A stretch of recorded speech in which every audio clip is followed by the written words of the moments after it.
This episode is brought to you by Blue Door Financial. Blue Door Financial will help you save money and reduce taxes to live a fuller financial life.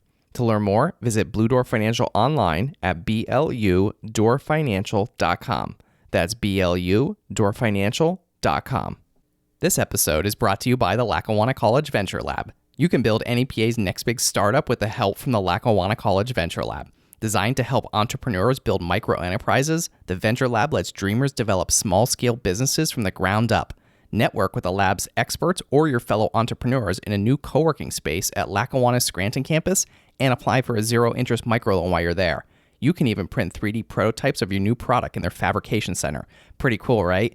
To make your business dreams a reality, visit lackawanna.edu/venturelab or email venturelab@lackawanna.edu.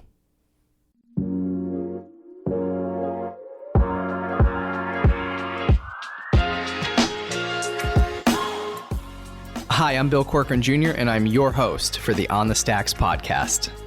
Today, I'm chatting with Luke Medico, realtor and owner of the Luke Medico Group with eXp Realty. What's up, podcast? Episode 84 of the On the Stacks podcast in the Blue Door studio. Welcome to the show, Luke. How are you? I'm way above average today. Are you? Way above. Feeling great. I mean, well, your beard is above average. I mean, you brought your beard with you today, so. I did. I have to bring it with me no matter where I go. Yeah. It's here. I don't know how long it'll stay, but it's here for now. It's here for the fall. Maybe it'll be gone this weekend. What is it like? What is it like? 32 inches? That's what she said. No, she never said that. Never. Yeah. Impossible. No, I've never measured it. I don't know. It just kind of grows. I just kind of let it go. Sometimes it looks extra homeless. Sometimes it looks a little bit tamed, but all times it annoys my beautiful wife, Angelina Medico, sitting at home right now, watching our three beautiful kids while I get to be conversating with you. Yeah, shout out to Angelina. Yeah, good job, Ange. There you go. Yeah. So thanks to your beard for showing up. Yeah, it's here. Yeah. We're ready. Yeah. Ask this beard whatever you want. Oh, man. Jeez, I don't know. Where can we go with this? So, I mean, you showed up via carrier pigeon. I did. I traditionally come by stork, which is a little bit different from carrier pigeon, and they're on strike. Oh, okay. Yeah. I feel like that's like a Norm Macdonald joke. Yeah. God rest his soul. He just passed, but he had some good jokes. Like, hey, what was that guy a long time ago that told everybody to kind of hang out with each other and be cool? Like he had the beard and the hair. Oh, Jesus, that's him. That was from Dirty Work. Yeah. You're welcome, everyone. Thank you. Yeah. So former teacher. Yeah. Now realtor. Yeah. Thank you. Shout out to Alan Klein for the correct realtor. Yeah, correct pronunciation. Yeah, I'm one of them realtors around the area, got one of those things. But yeah, man, I went to school to be a teacher. And I'll tell a little bit of backstory about this because I find it might be useful. Might be of interest, perhaps. huh? So I became a teacher because I had several great teachers, right? Wonderful teachers. Think of Mr. Shear, Mr. Antonozzi, Mr. McClafferty. I'm sure there were some others, but those are the three that come to mind right away. And they changed my life a lot. They were great human beings. And then I also had a lot of teachers that I felt didn't really care as much. And I saw how when you cared, it was really, really effective. And when you didn't, it was also effective, but in a bad way. So I said to myself, I love that joke. Yeah, it's a good one. Funny every time. Classic. So he says to myself, self, I think you should be a teacher. This doesn't seem overly hard, and it seems very, very important. So I did that, went to school out in Shippensburg, and then I went directly from Shippensburg to Philly and taught there for 11 years, man. And it was an awesome time. I taught right in Center City in some charter schools, met a lot of great people, but near the end of it, I was getting a little burnt out. Yeah, okay. That was my next question. Right. Why the career change? Dude, the passion wasn't there as much. And I remember telling the kids my last year teaching too. I was like, hey, and at that school, you went by teacher. So I was teacher Luke, right? I wasn't Mr. Medico. So I was like, hey, teacher Luke's peacing out at the end of this year. And I'm going to let you know now because we're going to have a great year together. But I'm telling you, because my passion's kind of gone right now. Something's going on. I'm not exactly sure what it is, but I'm just telling you guys as a reference point that once your passion's gone for something, like move on, because you're only doing a detriment to yourself. And like for me, for teaching, I was doing a detriment to the kids, probably similar to teachers I had that were like just burnt out. And I'm not saying in any way, shape or form, like pointing fingers at teachers is a fucking hard job. And it's actually very easy to lose your passion for it because you get pumped into the system. So about that time, my wife and I, we bought our first house in Conshohocken, and I had a really good agent, Lauren Dickerman, her name was. I think it changed now, Covington or something like that. She got married. Something like that. She wised up and got married. It was a good move on her behalf. But she was really good, and she had a great team, and I was really impressed with everybody. And the real estate agents that I was talking to prior to, I was really actually turned off by how they did business. And the same mindset came into me, like, hey, seems like a very important job. Doesn't seem like it's all that hard, right? And I'm like, I think I should do this. So I did both for a year and a half. Flip-flopped it and got a little crazy with it, where I was obsessed with like making sure I would do well in real estate. So I'd be like teaching in Center City at I think we was done by like 3 or 3:30. I would drive up here to show like a $70,000 home and then drive to back. Wilkes-barre. Hazleton, Drums, Weatherly, anywhere in this area. I literally would drive from Center City up here to show a $70,000 house and drive back. That lasted for about a year. And then, so my wife did this thing where she tricked me into having unprotected sex. One of those. Yeah. And right off the bat, I had twins. And that's when that craziness kind of stopped. But also when they came along, I knew it was time to get out of doing the teaching thing. And I'm like, I'm just going to do the real estate stuff. That's where I am. Here I am doing real estate, looking into your eyes. Yes. Feeling comfortable about it. I'm still looking at that beard. Yeah. Well, you can have it. Do you want it? Yeah, mine's a little short. That's all right. Yeah. You just keep going. Stop caring. Yeah. Yeah. I've noticed there's a direct correlation with age and care level. So as age goes up, care level goes down. It's pretty direct for most people. Yeah. So you get about like 7 years and you'll have a beard down to your navel. Knees. I hope. Yeah. Your wife would like that, I bet. Probably. Good. Yeah. Yeah. So you got twins. Yeah. Not only, I have a very tough predicament because I've only had sex twice my entire life, but I have 3 children. So I got screwed. You did. Big time. I'm still not happy about it. But my twin daughters, Sophie and Olivia, they are 6, and I have a son who just turned 4 last week, and he's a dinosaur. I mean, his name's Landon. This is Landon. I forgot he's a person. He's not a dinosaur. Thank you for the clarification. Yeah. I didn't want anybody out there in cyberspace to have the story incorrect. Yeah. Fake news. Yeah. You know? God, that's the last thing I want. Yeah, especially on this show. Yeah. It's all real. You know? It's all real. Yeah. Like the blue door behind me. Oh my God. Very real. The guys are going to love you for saying that. Like I popped that in there? Yeah. Blue Door Financial. .com. Very nice. .com. Not net or gov. Get it right, people. And no E either. Did you notice? No E. I did see that. BLU. Door Financial. Well, I'd like to talk to those guys. They sound like nice guys. Yeah. They're pretty cool. Good. Very nice. Shout out to the Vanescos. Yeah. Yeah, whatever he said. I second that. Yeah. So you brought a whole bunch of books with you today. What is the significance to these? You told me to. That was the significance. You said, "Hey, man, why don't you bring some books with you?" Yeah, bring these books. So I don't know. We had our conversation the other day. I don't know. Somehow we got on the topic of books. We did. And I was like, "Yeah, man. I used to, as a gym teacher, I used to joke with the kids when they were. Well, it was actually half a joke because I didn't read that much then." And they would come from class and they'd be like, "Oh, we're just reading this story." And I would be like, "Books. It's where words go to die." And then they would laugh or not understand. And I would go along with my day. But I started reading probably pretty heavily like 3 or 4 years ago. And there was a lot of different things that I've read that really kind of life-changing, if you will. How so? Some of them, this is the first one. That's a long time ago. The first one I ever read past like being in school. First book I ever read was a Hank Gathers story. I don't know if you know who Hank Gathers is. I don't. He was a great basketball player back in the day, and he died of like a heart attack. He was from Philly, and I think he played for somewhere in college. Anyway, I read it in 7th grade. And it was great. I don't think I picked up another book again until I was like 23. But this old book here, Your Erroneous Zones by Dr. Wayne Dyer, is fantastic. it basically just gets into like it's a play on your erogenous zones. And then if you look, I wish people could see the picture of his face because it's very amusing. It just talks about how you mentally construct these things that they're your patterns. And you have patterns in life and you go to certain things and how they're actually like, even though they're you and it's what you do, they're actually erroneous, right? They're not even real. They're from something typically from your childhood that you've created and then you repeat over and over again, right? And that literally is the construct of most human beings until we come across something where we understand it or like we can recognize that. So like, let's just say, dude, I don't know, you were bullied on the bus by a girl in a jean jacket.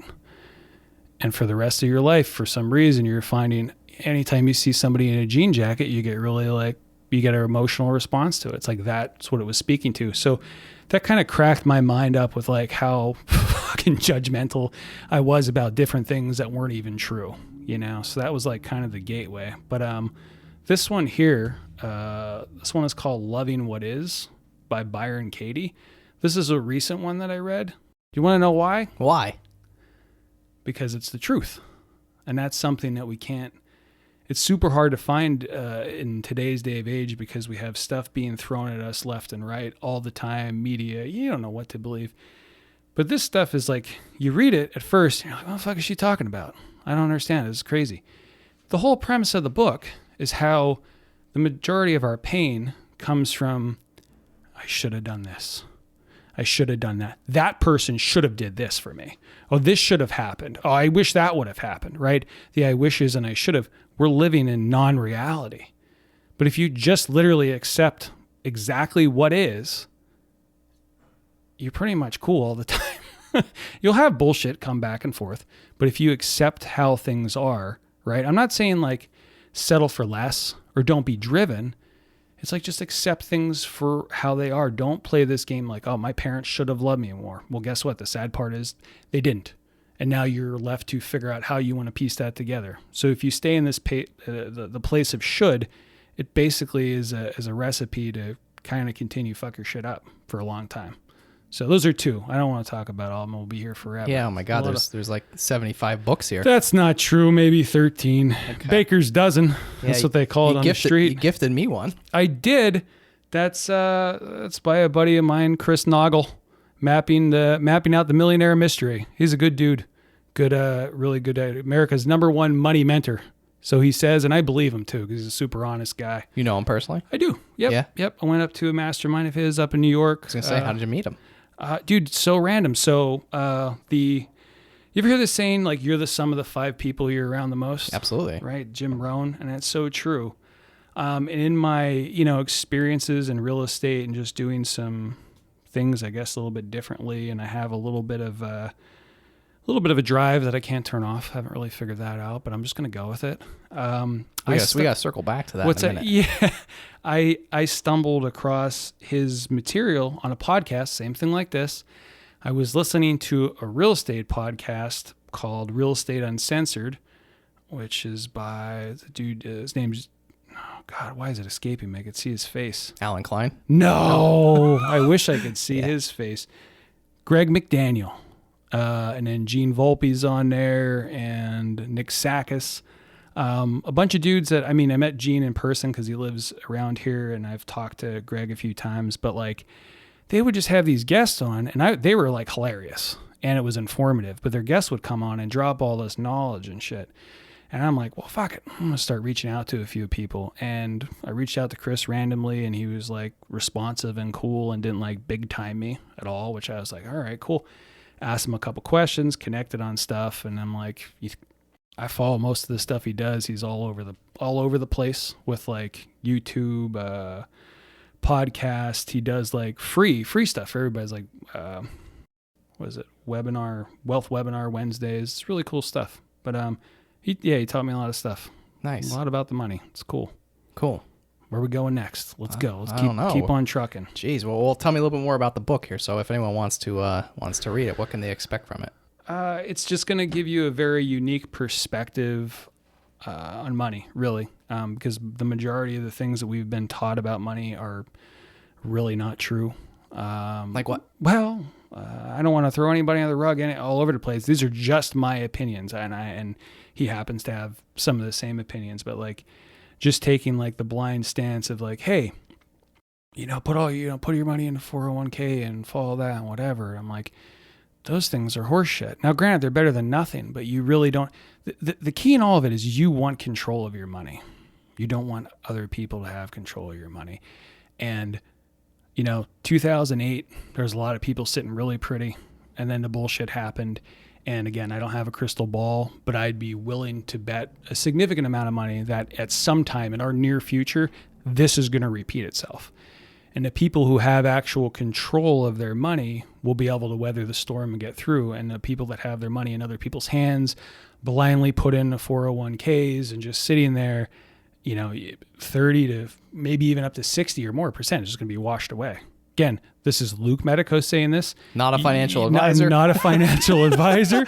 I'm just stating it how I see it and my feelings around it. I just can't see how it's possible for things to continue the way they're continuing. Like the stock market is ridiculous. The housing market is ridiculous. The government is printing a whole lot of money. That's great and ridiculous. So some sort of inflationary period is going to happen. We see it now. The cost of a lot of things is going up. Supply chains, huge problems with that. I don't know if it's going to be as devastating as the Great Depression, but if you look at signs about what was going on leading up to the Great Depression, like the Roaring 20s, everybody's making money, it's going, it's good. It's very similar to now. So I would just say anybody, if there's an area in your life where you can take more control of your money, move some of it around, and that's how money works the best. That's why it's called currency, right? Continue to keep moving it. Yeah. Right? So how do you move it around? Like what do you do? I'm in the real estate game. I move it around a lot. So I even I'll give you an example, right? So how I can go back really far with this story about how I got started. Yeah. So let's go say 2015. I'm teaching and I'm doing real estate, doing both full time, right? And I'm still living my life as a teacher on that salary. So the other money that comes in doesn't exist to me. I put it away. It doesn't exist, right? So then my kids are born in May, and then it's like June, and then I'm looking, and I'm like, got like 70 grand sitting there, right? And I say these numbers not to impress, like I could care less. It's just honesty, right? So I'm like, well, that's crazy because that's significantly more than I would make like putting 2 years combined as a teacher. So I said, well, all right, it's time to get into the rentals. I found a place in Weatherly that was sitting on the market. It's my hometown, Weatherly, Pennsylvania. And not to be confused with Waverly. Waverly is up near Clark Summit. Weatherly is the most beautiful place in Carbon County, quite possibly all of Pennsylvania. Great. So that's my shameless plug on Weatherly. So where was I? I forget my You were saying about the 70 grand and you had the kids. So the 70 grand sitting rentals. Yeah. So I'm like, all right, I'm going to put this money into some rental property. And I found a place that was sitting on the market for a long time. Again, different market back then. It was like 88,000 and I ended up negotiating it down to 44. And I took it and it was a duplex. So I had two sides and I was able to fix up the other side and have the other side running. And then before you know it, now you're getting a cash flow of $1,350 a month, right? So it's like, okay, so I purchased it cash. It's like outright, it's done. So then the theory of moving money, it's like, I could just do that, right? Or I could figure out how to leverage it. So everything's like a leverage game, And I say game because it really is all a game. You can lose a lot, but it's still a game. You got to do something. So I went to, let me think here. I went to get a home equity line of credit on it. And they're like, hey, you dummy, you can't get a home equity line of credit. It's not your primary residence. And I said, all right, I'm learning. So I went to a commercial bank, Mock Chunk Trust and Jim Thorpe. They're a great bank. Small community bank. They can do different things that these bigger banks can't. So that's another thing to learn. If you guys are ever stuck with certain things and your bank's giving you a hard time, find a local community bank like Luzerne Bank around here is really good. First Columbia, Mock Chunk Trust. Those are like the places that come to my mind. So they said, hey, I'll give you a line for $50,000, right? So a line of credit. So I was like, all right, cool. So I got my money, my rental income coming in from that property. And then I took that money from the line of credit and I went and bought another property. And it was my first flip I ever did. And at that time I was like, well, I want to do it myself. Right. And I know enough, but not enough. You know what I mean? So obviously I had to call on a lot of help, get some things done. And it was an awesome time because I was just like, there's something very therapeutic about like just turning on 80s hair metal and like painting a wall or ripping shit down. I was like, this is great. But anyway, did all that, the numbers worked out unbelievably well. And I was left with about a $65,000 profit when I sold that. So then I paid off that line of credit. And by that time I was really tired. I was burnt. And I was like, dude, I'm not, Can't keep doing this. No. And then, like a month later, I bought 3 more properties with that money. So you kept doing it. Yeah. So I kept doing it. And that's when I realized, like, this is a saying that I say a lot to people when I'm talking, is like, opportunity and timing don't give a shit about each other at all. So you have to be ready, even if you like, oh, it's the wrong time. Like, that's fine. You can hone in on it's the wrong time, but you're going to miss that opportunity. I'm not saying like, hoard out and jump on everything possible. You really have to think it through, but you have to be ready to kind of go for it. So that's kind of how I started things. And I just, continue like the game of leverage. I use some private lenders now, which could be as simple as you being like, hey, Luke, I got $100,000 sitting here. I'll let you borrow for this next project. Pay me 10% interest. Great. We do a simple note together. I'm giving you interest instead of the bank. We're working together. Hey, we have control of our money, right? It's an amazing thing when you find the right people, but it's a big trust thing. So now, I've worked my way up to approximately like 50 rental units, and I enjoy that part of it. I actually enjoy talking to tenants and like finding people good housing and stuff. But the part that really fulfills it for me is looking at a house that's like a piece of shit and being like, hey, I'm going to make this not a piece of shit. I'm going to do it and not break the bank, but still make it awesome. And then somebody else could live there. And then it's like, it's a win-win-win-win-win. Like a bunch of different people are winning. And like, that's important to me, that there's at least a win-win. But if there could be multiple other ones. Yeah, multiple ones. Like, hey, this person has good house. You're paying your money back. You get money in. They live somewhere good. And then I can employ a property manager to check things out. And like, it's a good circle.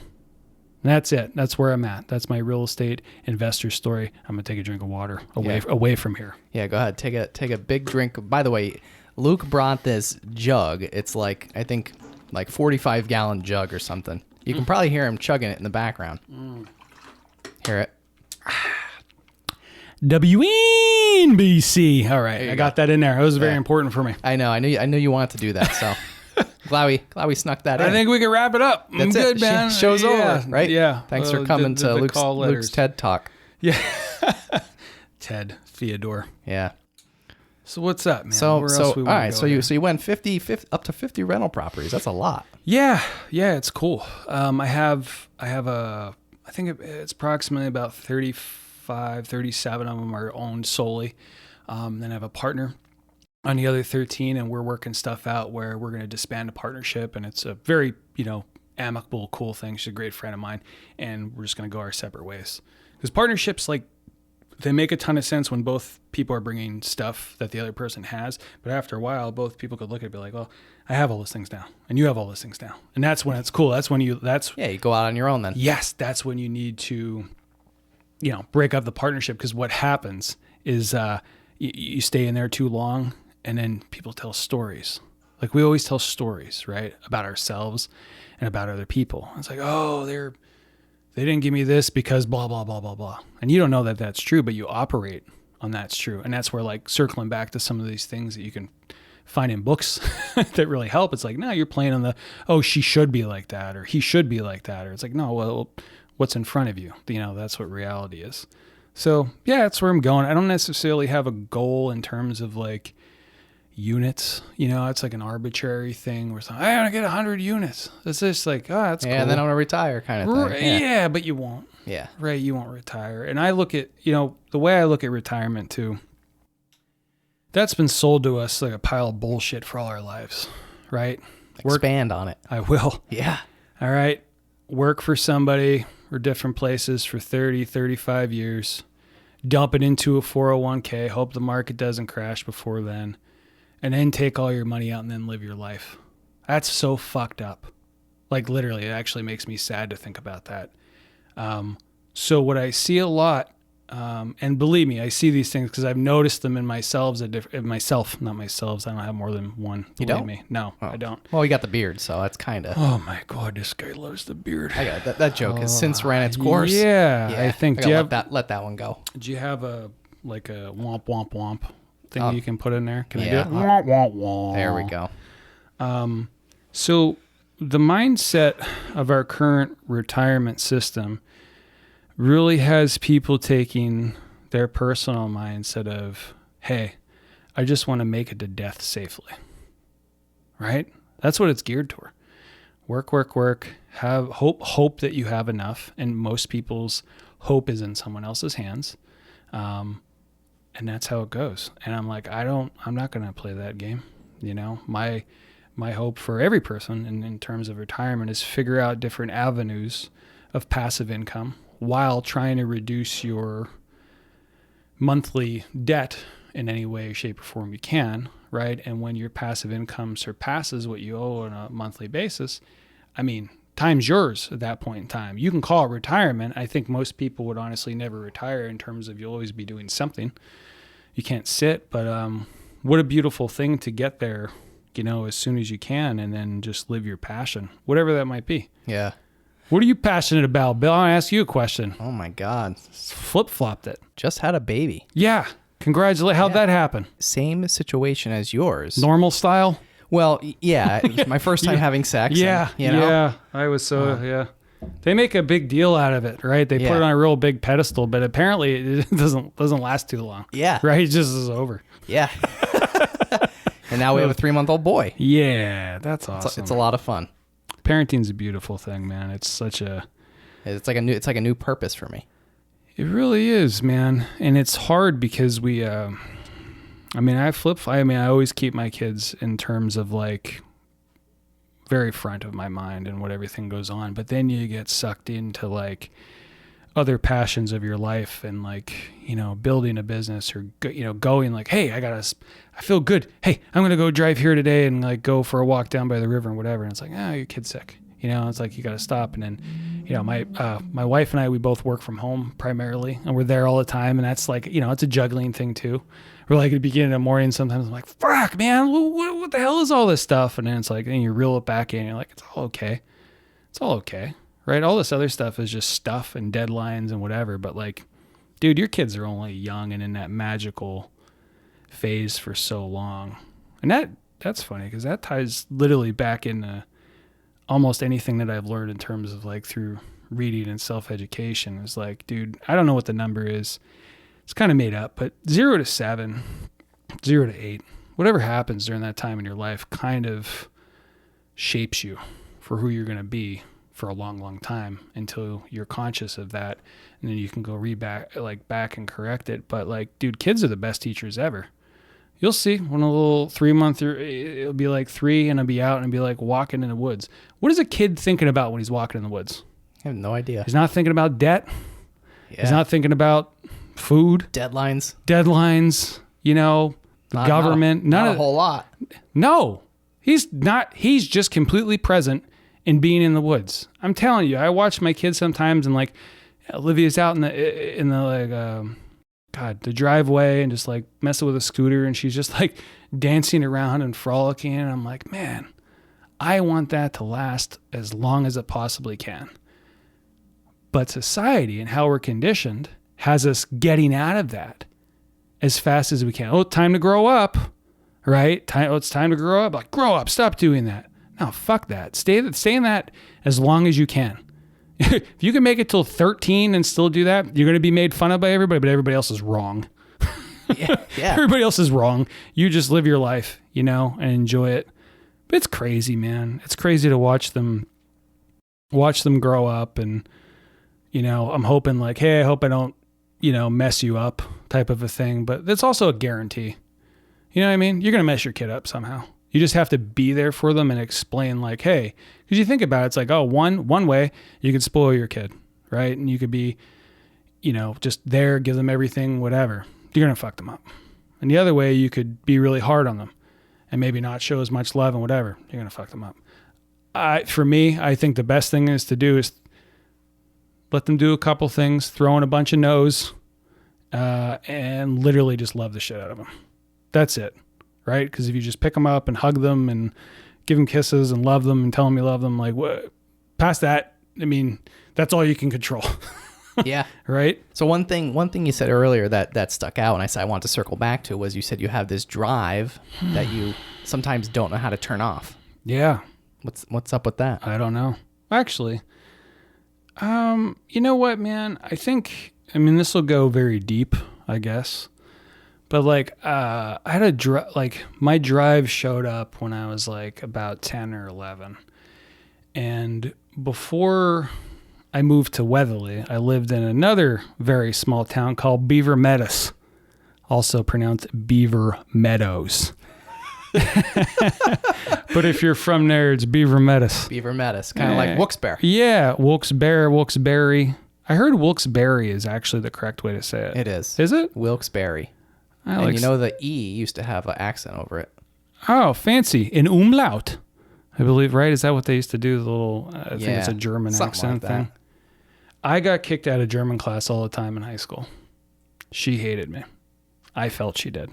I think she's a wonderful person. I hope she's doing very well. But boy, that was another thing that kind of like ruffled my feathers, because there was times like I would get written up. I wasn't even in school, but my friends would be there. My friends would be at school and I was lumped in with them. So I'd get in trouble.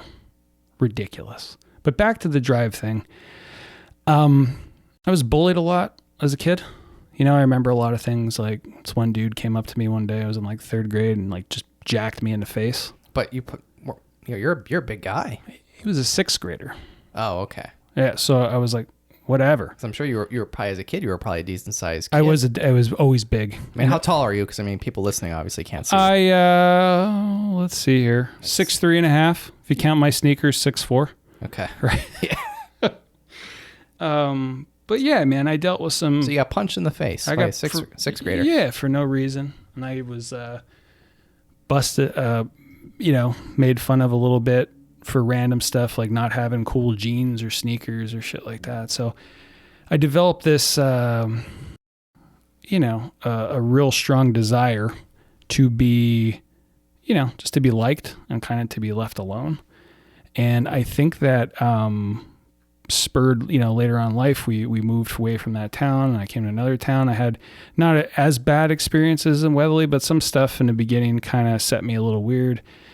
And I just had that drive like, dude, I just want to be liked and left alone, And then I started playing basketball and I excelled at it a little bit. I'm not, amazing, but it was cool.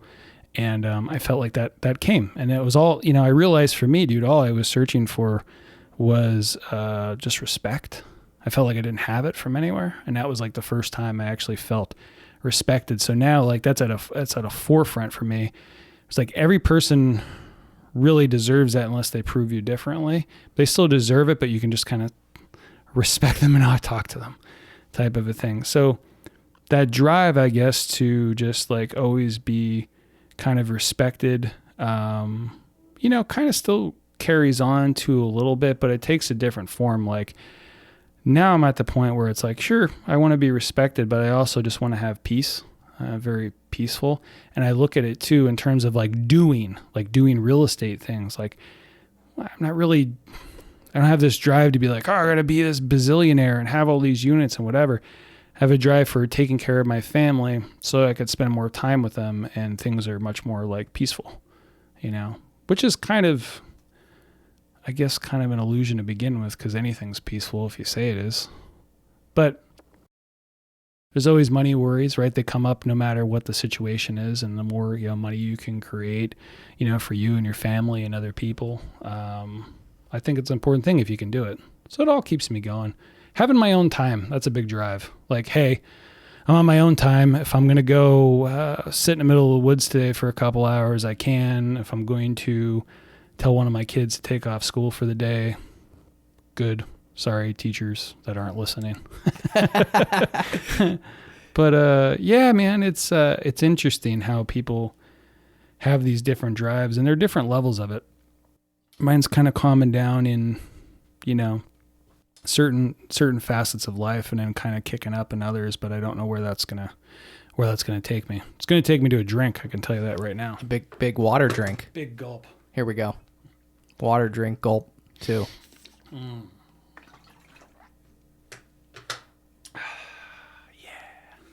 There we go. Brought to you by Dasani. Yeah. Brought to you by Well Water from Mountaintop. Yeah. So you brought this 100-pound rock with you today.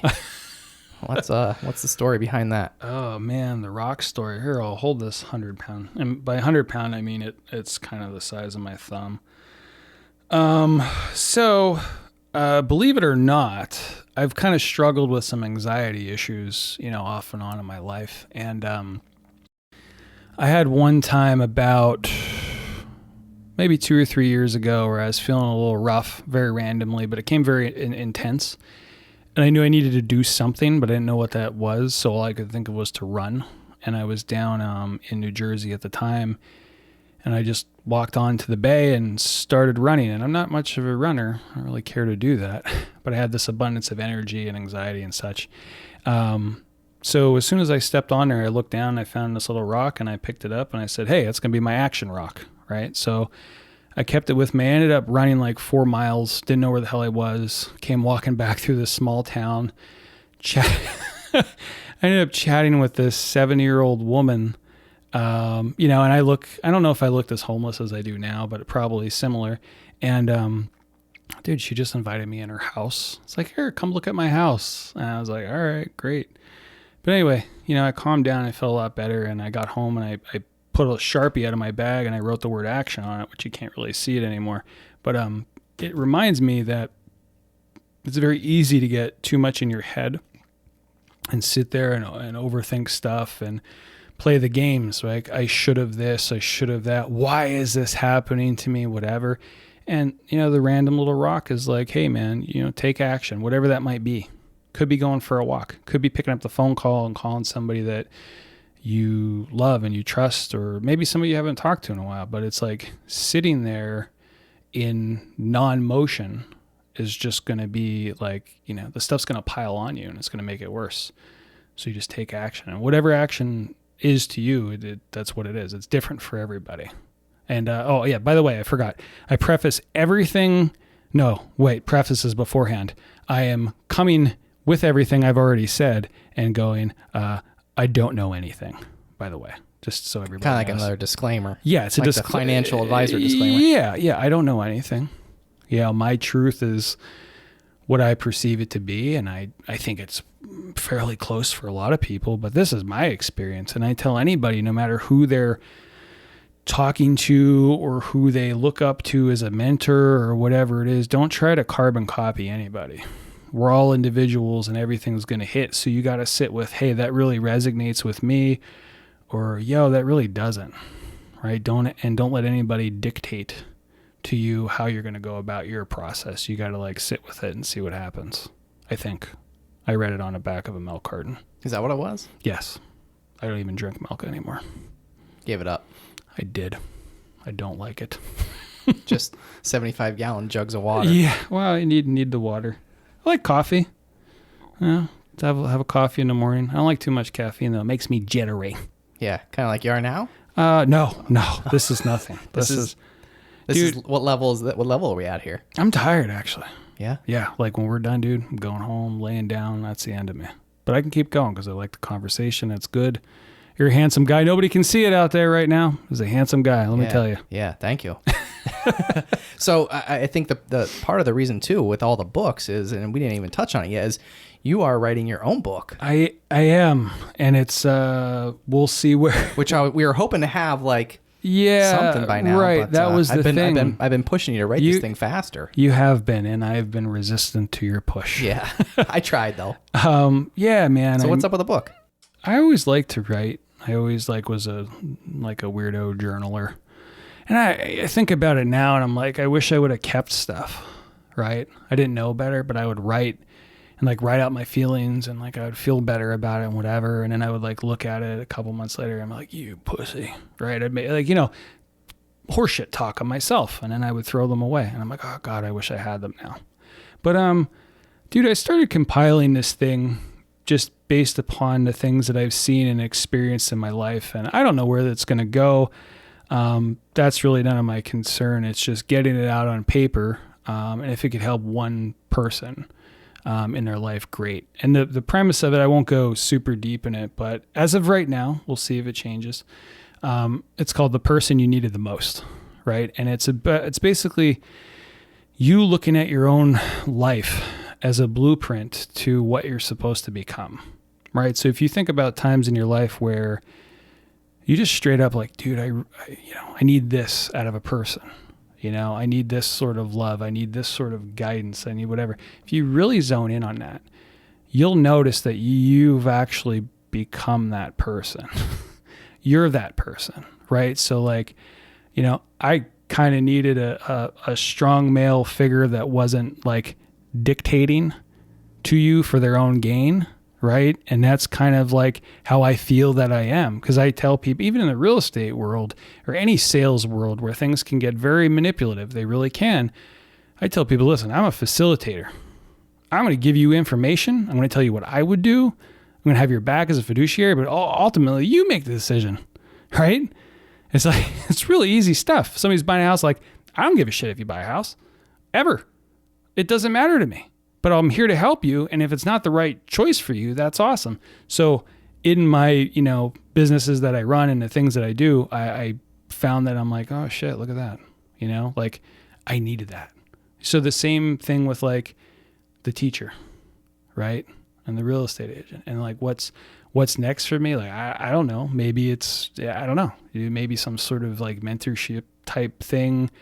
Where things go, I don't know. But like the older I get, dude, the one thing I do is like, I know that I have plans, and I know that forces beyond my control, which is everything, because we don't really control much, might have other plans for what I'm supposed to do. So, but it's a hard thing, right?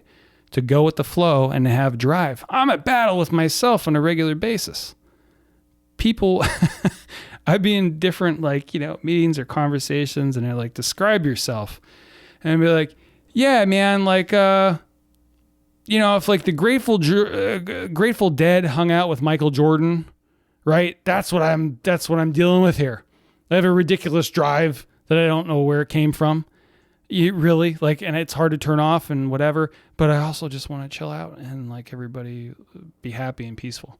So it's like an internal battle, I guess, but I'm okay. Did I say that too loud? It was too loud? No, I think you're good. Good. Yeah. I feel good. I mean, it got a little loud, but I think it was, it was needed. Good. Yeah. It was a powerful statement. It was a powerful statement, man. Yeah. It really was. Yeah. So you're taking all these things that, either you were lacking or that you thought you needed, and you're just putting it all down. Yep. On paper. Put it in paper and going through, dude, just stories about like, I did have off and on struggles for 20 years with anxiety stuff. Like, dude, extreme to the point where like, I never wanted to kill myself, but how bad was the anxiety? Help me understand this. No, dude, it was bad. I had panic attacks out the ass. Like there was a time in my life where this situation would literally like bring it on. Like you sitting here on this show. Doors closed, right? Okay. I feel claustrophobic. Trapped in a small room. Right. And I would do everything I possibly could not to be in those situations, right? So, dude, it was hard. Flying, it's like hell, right? Yeah. Dude, elevators, my friends used to bust my balls all the time. I'm like, I'm not taking that thing. I was stuck in one for like 5 minutes. I'm like, hell, not doing it. Never again. Right. So, and that's another thing in terms of becoming the person you needed the most, dude. I needed somebody when I was like 16 years old to like say, dude, this is what you're going through. Because at that point in time, we couldn't talk about any of this, right? Yeah, my parents really didn't understand. Couldn't tell anybody at school. You tell your friends. It's like the most embarrassing thing in the world. So like coming from that, standpoint and how to kind of help people through it, it's an interesting thing because like, hey, you can learn from anybody. There's teachers all over the place, and it's a great thing because you could learn an amazing lesson from the neighbor next door to you that never talks to you, and you think is just a sad old man. He could teach you so much, but then he could also be full of shit. And it's the same thing with professionals, okay? Just because somebody has a title, right, doesn't necessarily mean they know it all. It also doesn't mean they don't know anything. You just have to go with your gut. And that's a really, weird thing to say, where we hear that and we're like, oh, yeah, go with my gut. But then your mind comes in and says, fuck you, gut. Nope. Your first response, if you really pay attention to it, will happen in your stomach region, your solar plexus, like right, stomach, breastbone. You will feel something in there when you're dealing with certain situations. And whatever that is, if that feeling's pleasant or that feeling's unpleasant, it is your guide to kind of show you what you should be doing. But your mind always comes in and it's like, nah, man, you're fine. Keep pushing forward, or do this. Or it's a whole battle. So how did you yourself get through the 20-year battle of anxiety? Dude, I will share that story with you. It's very, pretty recent. So I always enjoyed beer. I wasn't like an alcoholic at all. I never blacked out, never did any of those things, but I realized like, hey, have a couple drinks here and there, like nightly routine, one or two, whatever. Well, anyway, this one Saturday night, or it was a Friday, I ended up having literally one beer. One. And I woke up the next day and I was hungover. And hangovers to me convert to anxiety immediately. So I'm like, fuck, I'm fucked. I'm going to have a panic attack, right? I'm going to whatever.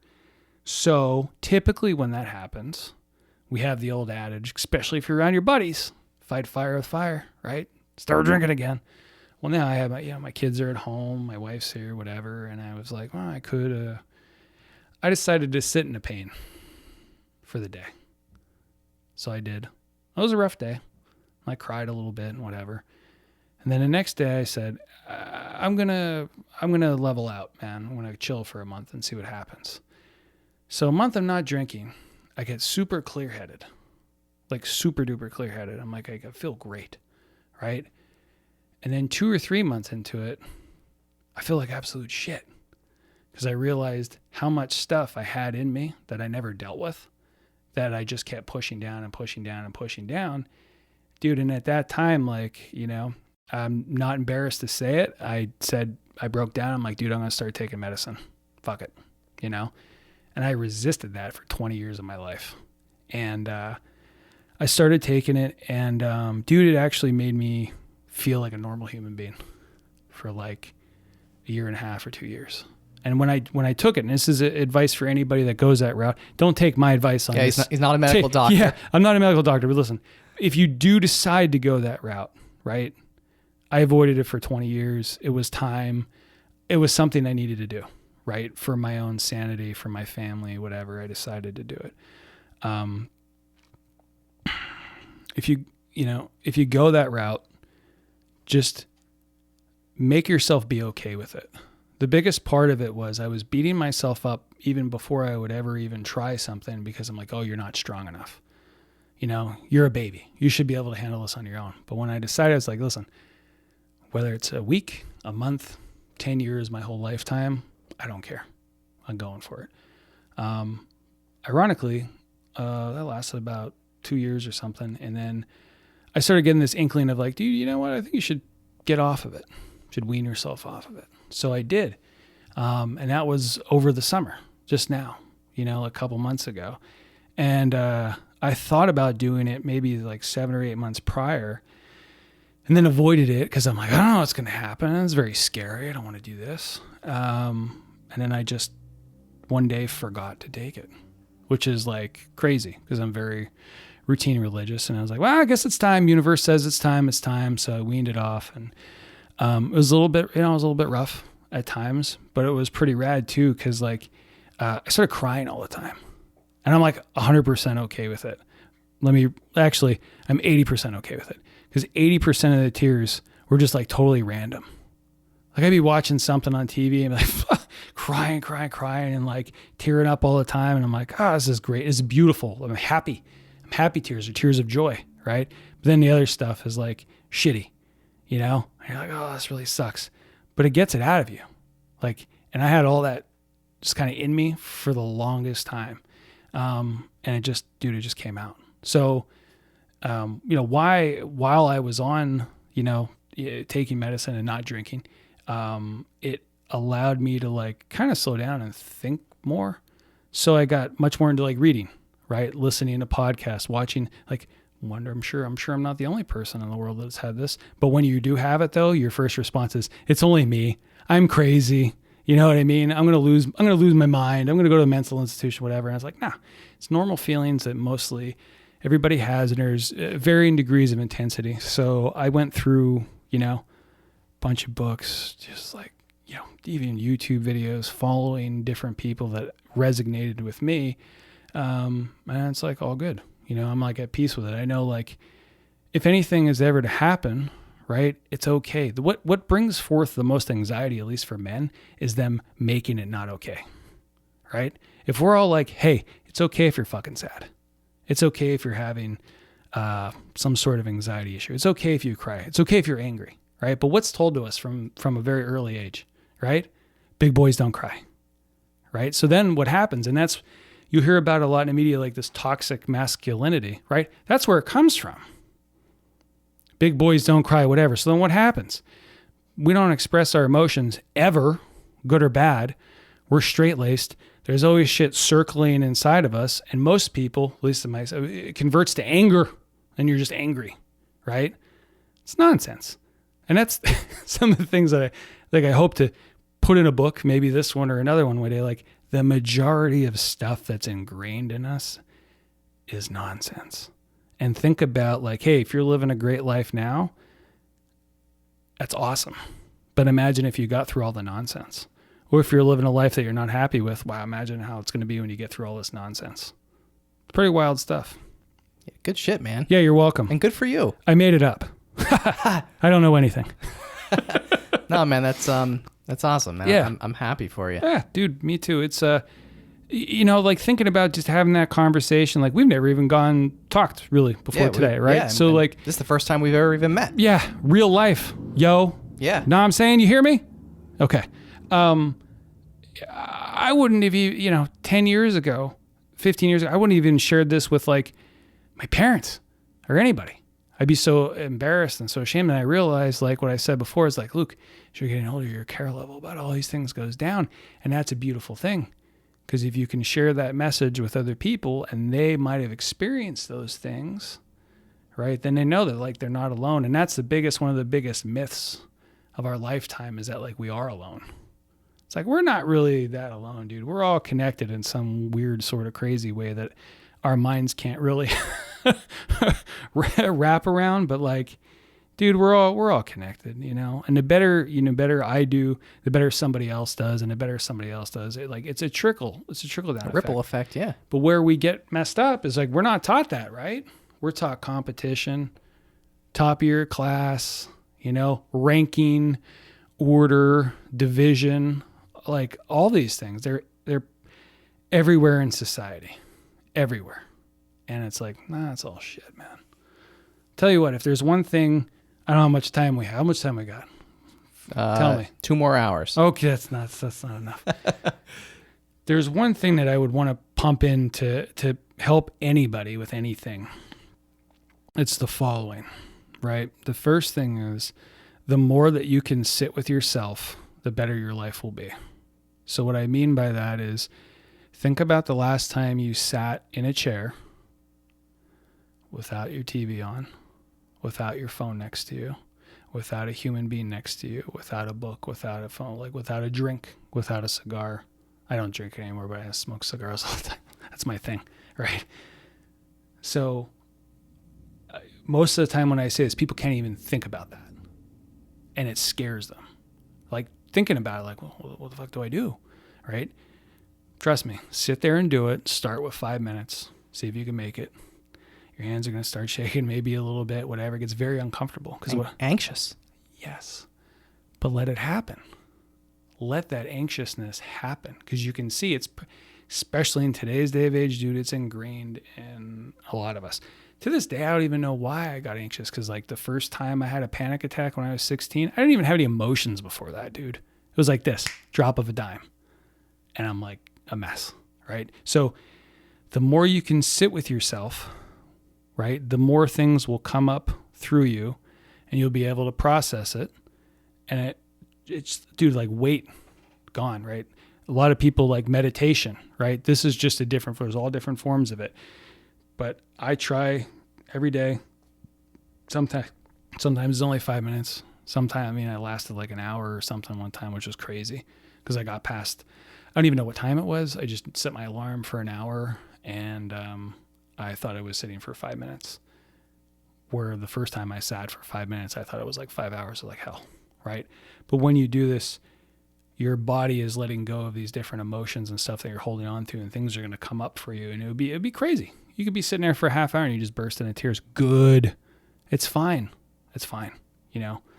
Do that. And I think I had another thing, but I forgot it. So I'm sorry about that. All right. Well, that was good though. Yeah.